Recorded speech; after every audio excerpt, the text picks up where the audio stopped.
Let's talk about the big show. 2-0! Kind of a big deal. On its way and gone, a home run. And here's a sweep and gets to the corner, gets to the pylon. Touchdown. All right, let's go. The Yankees win. Driven to right field. It is deep. It is gone. It's now time for Team Talk on ESPN Radio 1017 The Team. We're taking your calls at 994-1017. That's 994-1017. Now, Team Talk on ESPN Radio 1017 The Team. Good afternoon, and welcome to Team Talk on ESPN Radio 1017 The Team. We were expecting to have a Major League Baseball doubleheader for you tonight, Yankees-Mets, followed by the Dodgers and the Rockies, but unfortunately, Yankees-Mets has been postponed. The Yankees won't play again to any earlier than next Tuesday, so we've got Team Talk this afternoon. We do have the Dodgers coming up later on tonight, but in the meantime, we've got a great show lined up. Tim Keown with ESPN.com did a cover story on LaMelo Ball on ESPN.com, and we're going to talk to Tim here in a few minutes. Of course, LaMelo Ball's name has come up a lot in the last 24 hours because the Minnesota Timberwolves have got the number one pick. They were the recipient of the number one pick based on the lottery that took place yesterday, and everybody is saying it looks like they're going to go with LaMelo Ball. LaMelo, only 18 years of age, hasn't played a significant game in the United States since 2018 when he was in high school, but that is not going to prevent him from probably being the number one overall pick. After Tim Keown with ESPN.com, we're going to talk to A.J. Bramlett. We're going to get his thoughts on the NBA playoffs, and we're going to talk about a thing that might not mean much to you, but it does to me, and that's the fact that we had a guy that played high school basketball here in Albuquerque that won a national championship at Arizona, and that's A.J. Bramlett. We're also going to be talking about an all-star game that A.J. took part in after his senior year. That was at the Pit. It was a game that Tim Knight, the son of Bobby Knight, organized, and Jim Holzman was. It was like a takeoff on the McDonald's All-American game, and it was in the Pit. And you know, at one time we did have the McDonald's All-American game here in Albuquerque, and this game was the Reebok All-American game, and AJ was the MVP of that game, and there was all kinds of D1 players. Jelani McCoy, who went to UCLA, Jason Terry, of course, that went to Arizona with AJ and played many, many, many years in the NBA, and now is an assistant coach for Sean Miller at Arizona. A guy named Nate Erdman. Does that name ring a bell? Probably not. He grew up in Portales and was just a jumping jack that played at Oklahoma. Eduardo Najera, who almost came to New Mexico, who went to Oklahoma, was in that game as well. Kenny Thomas was in that game, and AJ was the MVP. So anyway, we're going to bring that back, that memory back from AJ, and get his thoughts on NBA hoops up until right now. And speaking of up until right now, results earlier today, the Toronto Raptors moved ahead in their series 3-0. They took care of the Brooklyn Nets 117-92. So the Raptors got a scare in game 2. They weren't going to let that happen this time. And then in the other game that's in the fourth quarter right now, the Utah Jazz all over the Denver Nuggets, 105-66. Later on tonight, we've got Sixers, Celtics, followed by Clippers and Mavericks. So as I mentioned, we are going to talk in the first segment to Tim Keown. He is with ESPN.com. He wrote the cover story for LaMelo Ball, and he's going to talk about, what this guy has gone through in, his history, of he's a guy that's got 5 million Instagram followers. He's a guy that signed a shoe deal or signed an agent deal while he was still in high school. And, of course, he is projected to be the number 1 pick overall. And we've got Tim Keown. I had it right. Tim Keown with ESPN.com is joining us now on the Daniels Plumbing and Heating Cool Take Hotline. And Tim, you've done a lot of different stories on some amazing athletes. Probably not one that has gotten the acclaim that somebody so young has gotten in LaMelo Ball. What was that all about, Tim? Well, it's interesting you would mention that, Joe, because he is the youngest person I've ever profiled, and I found that to be kind of interesting in the amount of time that I've been doing this. He's not quite 19. It was different. I mean, it was different. I have kids roughly his age, so I usually can talk to people, and I had a good time with LaMelo, but he's I had to remind myself quite often that he was 18 because he spoke like he was 18. And, there's just such a limited, even with his background, there's such limited life experience when you're 18 that you probably, I didn't think of the things that I was asking him when I was 18. So I gave him a break on some of the stuff when he'd just look at me and kind of shake his head like, I haven't thought of that, man. Well, you probably weren't playing against grown men in Lithuania and Australia when you were his age either, Tim. No, you can safely say that, and I haven't done that at any age, and I think I think he's the only one who can say those two things, that he played in Lithuania and Australia both as a teenager. So pretty wild journey he's taken, that's for sure. Right, and everybody followed the Ball family. LeVar, the father, is so flamboyant and still very involved.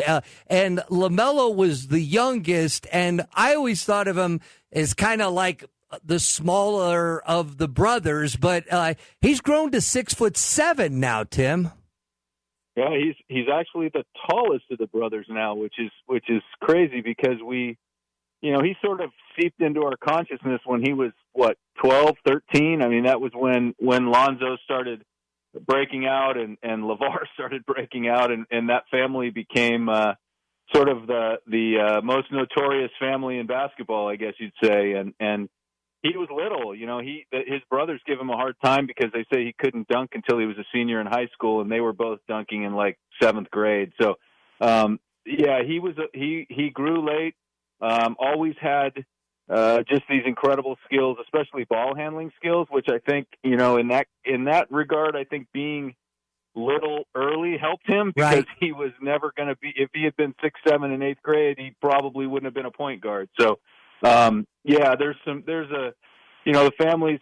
family's fascinating, and he still looks like he's growing. I don't know if he's going to get taller, but he's definitely got a lot of development ahead of him as far as his frame. He's still not filled out.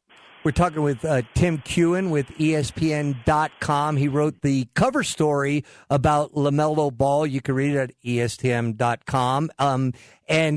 Tim, one of the things that I found interesting is, like yesterday, we had a guy named Alex Kirk who played at the University of New Mexico, all-conference Mountain West player. He's playing professionally in Japan, but, played in the D League, which is now the G League, and played as a free agent with the Cleveland Cavaliers. And I asked him if he because he didn't come back. He would have had another year of eligibility, and I asked him any regrets of not coming back, and his answer was, and he's a 7-footer that can shoot threes. His answer was, you're probably not going to expect this, but he said, I actually should have left earlier because it would have allowed me. I was planning on making money in this game. This was a business to me. And, reading your story and like looking at LaMelo, not having to worry. He was always committed to making this his career and making money. So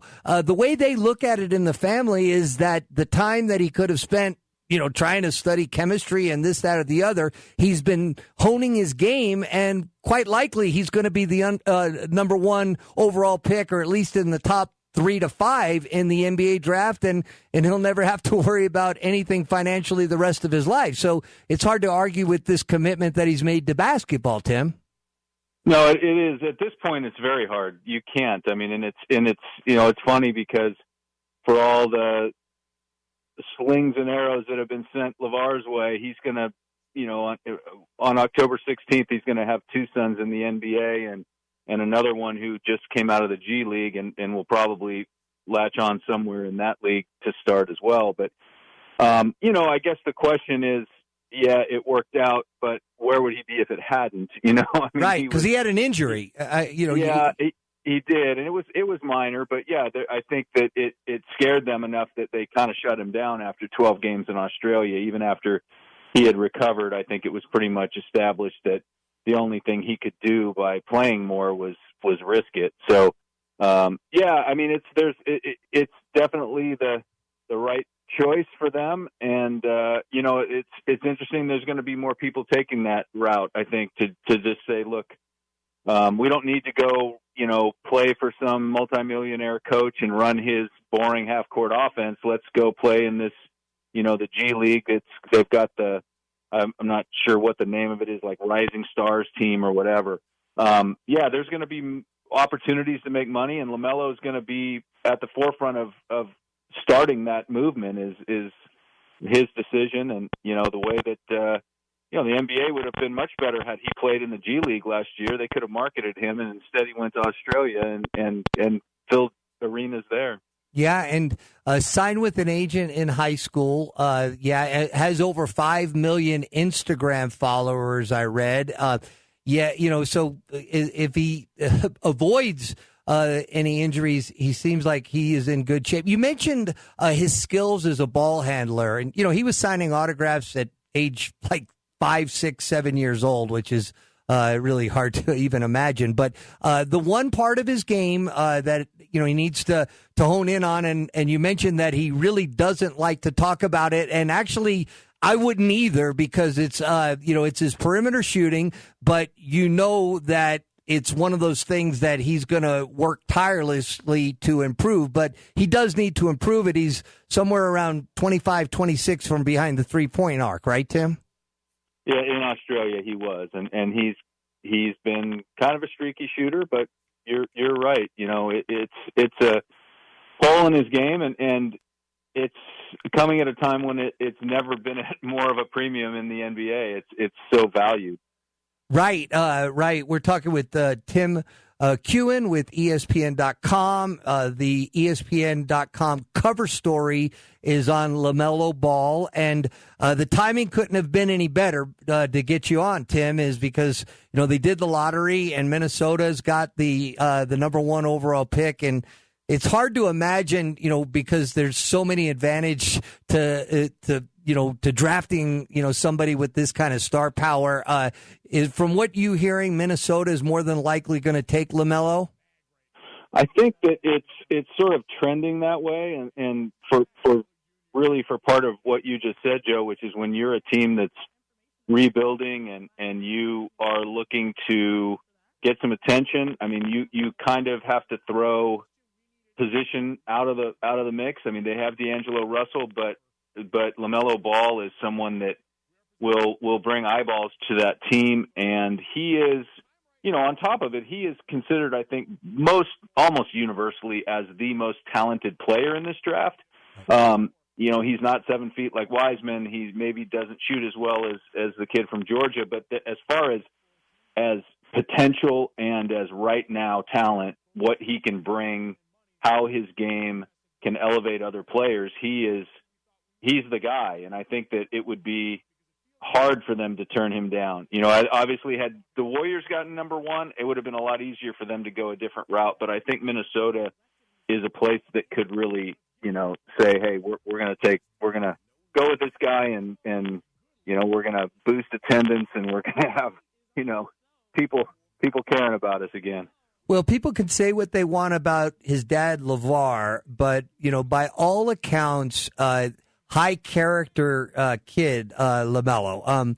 His teammates really liked him. The coaches actually, were worried that he was even overworking himself because he was in the gym so much. And those are intangibles that also factor into those number one overall picks or lottery picks in general, Tim.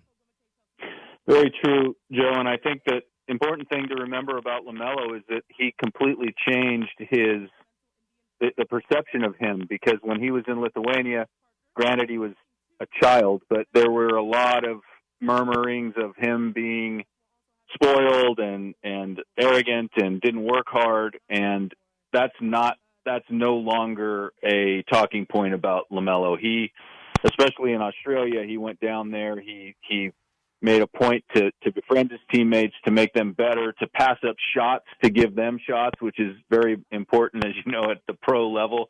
So yeah, he worked hard. He is, from spending quite a bit of time around him, he is a very, he's a very polite, soft-spoken kid for the most part. And I think that, I think that as the coach, his coach in Australia told me, he said, I didn't know anything about his Facebook show or his dad or anything, but when I got him, I thought somebody raised this kid right, because he thought he just really handled himself in ways that, that a normal 18-year-old can't. Well, we're going to find out. October 16th is the NBA draft, and he's expected to certainly go within the top five, and he might go number one overall. Since I've got you on, Tim, and this is Tim Keown with ESPN.com, you were the ghostwriter for the Dennis Rodman book, Bad as I Want to Be. Is that correct? That is correct. Okay, I wanted to make sure I had my facts before. So, dude, I can't have you on ESPN Radio in Albuquerque without asking you, what was that like, man? That was, well, for one thing, it was like a lifetime ago, but it was pretty crazy. I mean, I think it was, the craziness was sort of softened by the fact that I had like 2.5 months from start to finish to get that book done. So it was pretty frantic. And Dennis was, he had just blown up. I was actually with him when he got traded from San Antonio to Chicago. So that we had already started the book, and that just elevated it. It was like, oh my gosh, I can remember standing there looking at him and thinking, he was probably thinking about playing with Michael Jordan. I was thinking about how many books he was going to sell now that he was playing with Michael Jordan. But yeah, it was an experience. It was and to sort of my little tiny part in it, to watch the Last Dance series and sort of kind of relive some of those days and remember the time that I was thrown out of the Bulls weight room when it was just me and Dennis and Michael Jordan in there, because Dennis was like, hey, come on in. And so the three of us are in there, and Michael Jordan's on the other side looking at me like, that dude shouldn't be in here. And before long, I see Phil Jackson coming around the corner and just with a crooked finger saying, come here, please. Like, who are you and what are you doing in here? Right. So those are memories that I'll have, that are pretty wild. The book was fun, and it was, Dennis was a character, and but yeah, I was I've had an opportunity to think a lot about that recently, just because that team has become so much back into our into the conversation again. No doubt. Yeah. What about like when you were, I got to assume you spent a lot of one-on-one time with him, and, he was committed obviously to getting this book out and making a few dollars on the book. Did you find him to be kind of wacky even when you were one-on-one with him, or was he a lot different than what he personified when he had the crazy colored hair going and the antics and all the stuff that you saw, off the court? What were your impressions of Dennis just one-on-one with him? Well, I'm trying to think of what an antonym for wacky would be, because he was actually very quiet. Surprisingly, he was not that person that you perceive with that hair, and that a lot of that was to mask some real insecurities that he has, and to this day, I think that's kind of the persona that he puts forward is to sort of avoid the person he is inside. And I think that a lot of times, when I was with him, I had to really convince him to talk to me. He was very quiet. He struggled to be introspective at times because it was stuff that he didn't really want to talk about. His childhood wasn't great. I would put it this way, I think, and this might sum it up in a way, is that he never quite understood or came to terms with how he got to where he was. I mean, all the fame and all the attention that he seemed to lap up, he never trusted it because he didn't really trust how it got there, because he had never played basketball in high school. It was just this incredible fluke. It's probably a story that couldn't be repeated today because of the way that sports have become, especially at the youth levels. But, I think that he found himself in this world that was so different from the world he expected to live in. And it just he never quite trusted it or fully trusted the people around him because of that, just that little block that he had between what his expectations for life were and what they ended up being. Well, certainly, a fascinating piece on LaMelo Ball on ESPN.com. It's a cover story written by Tim Keown. And thank you for being our guest. Before I let you go, Tim, I got to ask, I know you grew up in Pittsburgh, right? Went to school in Northern California. Is that correct? That is. I was pretty much grew up in Napa, California, which is about 10 miles from where I sit right now. I'll be darned. Good. Lucky you. Beautiful country up there. Ever had any reason to come through New Mexico in your travels, Tim? I have spent a few days in Taos, so but not for work. I have not worked in New Mexico, but I have been to your beautiful state and enjoyed a lot of what it has to offer. So yes, I have been in that part of the world, and I'm looking forward to getting back into places in the world when we can feel comfortable traveling again. So it's on my list. No doubt. Maybe we'll get you to do a cover story on the Pit, the world-famous Pit, and the Lobo basketball. And I know you cover all kinds of sports. And you played a little baseball, too, yourself, right? Briefly and not very well, but yes, I played baseball at UC Berkeley in the mid-'80s. Hey, that's not bad, dude. That's pretty cool. You played some Pac-10 baseball back in the day then. Yeah, and I got to watch a lot of really good players. That's how I put it. Talk about a player or two you were around in the college baseball scene, if you would, Tim. Oh, I was a contemporary of Barry Bonds, who was at Arizona State at the time, and right. Mark McGuire, Randy Johnson, I've heard of those. Jack McDowell. I played against Jack McDowell when he was at Stanford. John Elway was a baseball player at Stanford when my freshman year at Cal. So Oddibe McDowell was the best college baseball player I ever saw, but he didn't quite have the pro career that those guys did. But yeah, I remember a lot of those guys. It was quite a couple of years there that there were some incredible players in that conference.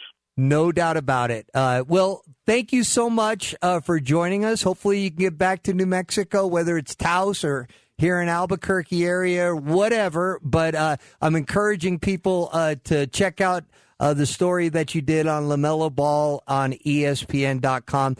Tim Keown, thank you so much for joining us on ESPN Radio Albuquerque. Appreciate you, Tim.